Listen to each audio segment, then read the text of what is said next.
ഇത് നമുക്ക് വർക്ക് ചെയ്യാൻ വേണ്ടിയിട്ട് വന്നിട്ടുള്ള ഒരു ബ്രൈഡിൻ്റെ ബ്ലൗസ് പീസാണ് കേട്ടോ. അപ്പോൾ നമ്മൾ സാധാരണയായിട്ട് ബ്രൈഡലിൻ്റെ ബ്ലൗസ് ചെയ്യുമ്പോൾ എന്തെല്ലാം മെറ്റീരിയൽസാണ് യൂസ് ചെയ്യുന്നതെന്ന് നോക്കാം. ആദ്യം വന്നിട്ട് നമ്മൾ യൂസ് ചെയ്യുന്നത് സ്റ്റോണിൻ്റെ ചെയിനാണ്. ഈ ചെയിൻ യൂസ് ചെയ്ത് ബോർഡറൊക്കെ കൊടുത്താൽ നല്ല ഫിനിഷിങ് കിട്ടാറുണ്ട് കേട്ടോ.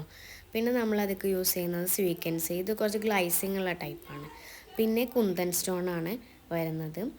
ഇത് കട്ട് ബീഡ്സ് ആണ് കേട്ടോ. ഇതും കുറച്ച് ഗ്ലൈസിങ് ഉള്ള ടൈപ്പാണ്, അത് നല്ല ഭംഗി ഉണ്ടാവലുണ്ട്. പിന്നെ ഇത് നമ്മൾ ഹാങ്ങിങ് ബീഡ്സ് ആണ്, അത് ഓരോ ഇഷ്ടത്തിനനുസരിച്ച് കളറിനനുസരിച്ച്.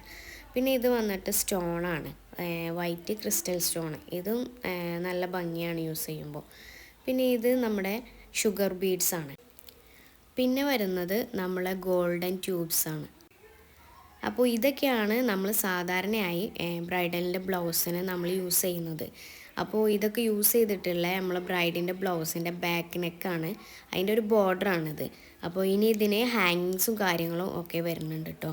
നമുക്ക് അടുത്ത വീഡിയോയിൽ ബാക്കി ഡീറ്റെയിൽസ് കാണാം.